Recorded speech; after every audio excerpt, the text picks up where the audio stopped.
My dad passed away in October, and the executor of my 30 male dad's will, my older half-brother, told me that my dad's only beneficiaries would be the 3 sons who carry his last name and his daughter. I ended up getting into a pretty heated argument with him. To give some family background, my dad, a divorced American man with 4 children, had me with my Irish mum. Their relationship turned sour before my birth, and my mum ended up going back to Limerick to give birth to me, and she gave me her own last name. My dad had to establish his paternity and work out custody from overseas. At one point, he was flying to and from Ireland to see me 3 days a week for a 6-month period. There's been a lot of bad blood between my parents, and my dad has wanted me to take his last name as an adult, which I did not end up doing for a number of reasons. I don't think my brother is lying about me being disinherited, but I also don't believe my father would disinherit me for that reason. I don't believe he was of sound mind when he made this will. My father had stage 3B lung cancer for the last 5 years of his life.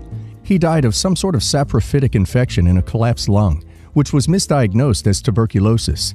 At the end of his life, he was very confused and did not even remember his own children at times. He was living with another one of my brothers at the time, who was also managing his multifamily rentals, and I suspect that they may have been unduly influencing him to disinherit me. My father disinheriting me means that each of my 4 siblings receive around $800,000 more in liquid cash than they would have received if I was included. And that's not even counting his properties. My dad also owned a couple of acres in a rural valley in western Norway, right in between the mountains. We had a cottage and outdoor sauna there that we would go to every summer and winter in my childhood. It's my favorite place in the world. I was supposed to inherit that place, but according to his will, I won't. I honestly don't care as much about the money as I do about the fact that I might never see that place again. I intend to sue on the basis that my father wasn't of sound mind when he made the will, and that my siblings may have been manipulating him. Am I the a-hole? Info. What was your relationship with your father for the 10 years leading up to his death? How frequently did you visit? How often did you speak to one another? For what reasons, other than blood relation, do you feel entitled to an inheritance? We talked all the time. I actually live in the U.S. now, and I was working for the Department of Veterans Affairs.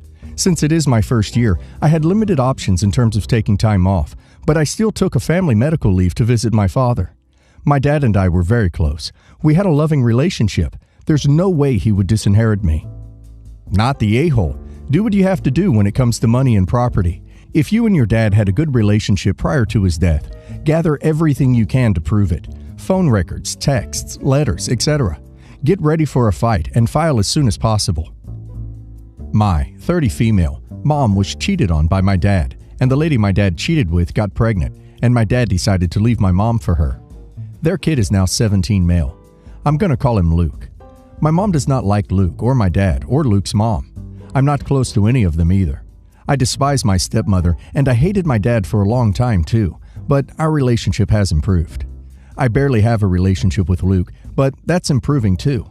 One thing my mom believes in is karma, or at least her definition of it. Ever since the day she found out my dad cheated, she's been telling me about how karma will get him and the other woman back, disguised as Luke. Something happened to Luke a couple years ago. My mom called it karma. This was disgusting to me. While I usually just let my mom say whatever because she's been through a lot, I draw the line at her calling my half-brother's trauma karma. Instead of just minding her own business, my mom told everyone and their moms about how this was karma getting them back. We had a massive fight about it and didn't talk for months, but she eventually apologized. I've been spending some time with Luke because my dad said he's been feeling a bit down since he broke up with his girlfriend, and I wanted to catch up. My mom doesn't like it, but keeps her mouth shut. Anyways, I was staying the night at my mom's house for reasons and was FaceTiming my husband in my room. I told him how Luke's actually a really fun kid to be around and that I'm very glad he's been able to rise above everything that's happened to him. I then said he's been through a lot. The second I said that, I heard a sound outside my door, hung up, then found my mom listening. I asked her what the duck she was doing, and she immediately said, "You shouldn't care this much. Hate to say it, but this is just karma at work. I doubt this is the last struggle he'll have to deal with. Karma's unforgiving like that." I was honestly mostly really disappointed. I ended up yelling though and told her to shut the duck up about her stupid ducking karma and move on. It's been 17 years. She sounds insane. My mom was all like, "How could you say that? You know what I've had to deal with. Are you betraying me too?" I just rolled my eyes at her and walked into my room. She began to yell at me through the door saying I broke her heart and how I'm being incredibly cruel, etc. She didn't talk to me the next morning and looked as if she cried all night. My older sister says that I should apologize and that I should be kinder, but I don't know. Am I the a-hole here? Edit. I'm 30 years old. My dad and mom are both the same age and 50 plus. My dad married his affair partner, who was also 50 plus, and had my brother, who was 17 years old. Not the a-hole. The level of vitriol your mother has for your stepbrother is alarming. He had nothing to do with your father's decision to cheat, and celebrating his misfortunes as karma is not acceptable. So my 26 female parents, both 50, got married when I was 5, and I was the flower girl. Around when I was 10, they got divorced, which no one saw coming because they never fought. I feel like I have to mention my parents are both very wealthy and kept finances separate, and so it was an easy divorce, and obviously they could pay for it. When I was about 17-ish, they decided to get back together. Me being 17 was overjoyed and was a bridesmaid at their second wedding. I really hope you see where this is going, but they ended up separating again.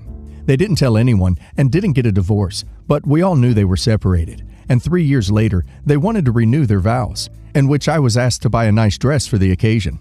Surprise, they got divorced, again, and only after 3 months after their renewal. After that, I sort of just lived my own life because I wasn't exactly thrilled at whatever they were doing, and honestly, really over it. So, a few days ago, I got an invite in the mail to my parents' third or fourth wedding after 6 years, and so I called my mom about it. She was super excited and told me I was old enough to be her maid of honor and that she wants me to buy a $1,500 dress. That's a solid no for me. I told her I'd be her maid of honor, but I'm either going to wear the original bridesmaid dress, which is a cream color, or the other nice one I got, which is brown, because I'm not buying a $1,500 dress. She freaked out and told me that those don't match the color scheme, pink and green, and that she knows I can afford it. Which is true. I got an inheritance from my grandfather's passing. However, when my fiancé and I moved in together, he made clear that he didn't want me to be paying for most things, and he wants to do it 50-50. So we got a small apartment that he could afford to pay his share of, and all of my extra money is in savings, college fund, because we wanted a large family of 5 to 7 kids, and they are, well, expensive. So I reminded my mom of that, and told her that I also would like to use my money on other things that wouldn't be worn once, and I'll have to buy a new one every 3 to 6 years. My mom called me a spoiled brat, and that I'm wasting my privilege. I have no words, and that I'm telling her I won't be a part of my own parents' wedding. I told her that I was going to be willing to show up to the wedding and not be the maid of honor, but at this point, I'm not showing up at all, and told her to call me when they get their next divorce. I hung up and got a slew of nasty emails from my family throughout the day, and my friends are divided on if I made the right call with the premise that they are my parents. Am I the a-hole? Not the a-hole. I'm sorry, but once it's the third, fourth time to the same person, it's no longer a special event or moment. That's just a massive display of stupidity. It's totally reasonable that if they are doing this every 5 years or so, to say that either they really should not be together or that they really want the attention. Though to me, this situation reads as two people who are not compatible, but can't stand not having someone to give them attention. If she lets you go, I recommend a book on divorce as a wedding gift. I think they need it. I, female 34, have met my now husband, male 35, when we were in uni. We've been together for 14 years at this point. We moved in together quickly, only after going out for a few months, and after the honeymoon period was over, we realized that we're not compatible sleepers. We were happy as a couple, but our sleeping habits and preferences really didn't match. He likes scratchy blankets when I like soft fabrics. He snores loudly and it wakes me up. He moves a lot. He makes my bed too hot. My duvet was too thick for him, and so on and so forth. We tried compromises such as separate duvets, etc. And they did work a bit, but were not ideal. So eventually, the next house we rented had 2 bedrooms, and it worked like a charm. We could pick whatever bedding we wanted. We weren't disturbed in our sleep, and overall had better sleep quality. Sure, if one of us felt the need for cuddles, we still would occasionally sleep in the same bed, but majority of nights were slept separately, and we were better than ever. When we bought our house, we made sure each of us could have our own bedroom, and we did what we wanted with them. It really works wonderfully for us and makes us happier as a couple. On Friday, I was out on Christmas dinner with my coworkers. It wasn't anything fancy, and after that we went out to a pub for a few drinks, and some of my coworkers invited their partners as well. My coworker, work friend Susie, her husband, a few other coworkers and I were sitting at the table drinking and chatting, and somehow the conversation went to snoring spouses.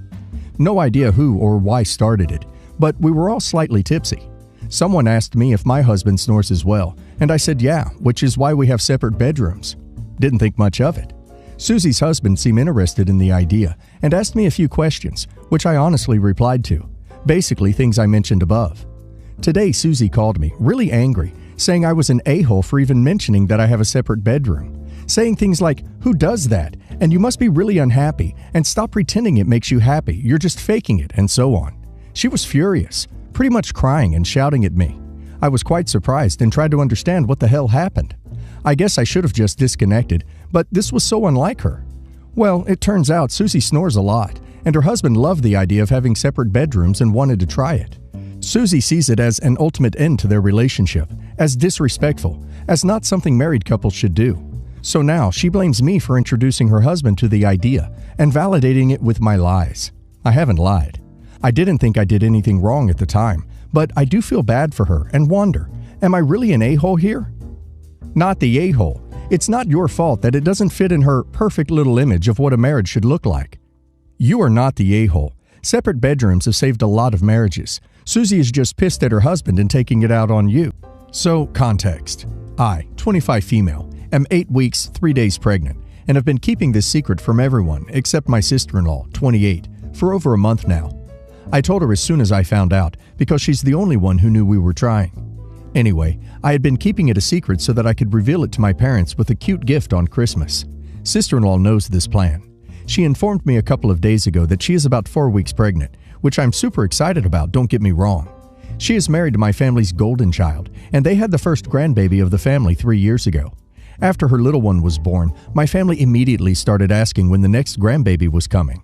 I had mentioned to sister-in-law that I wanted her to wait until after Christmas to tell them, since I am further along than her and have had this moment planned for over a month.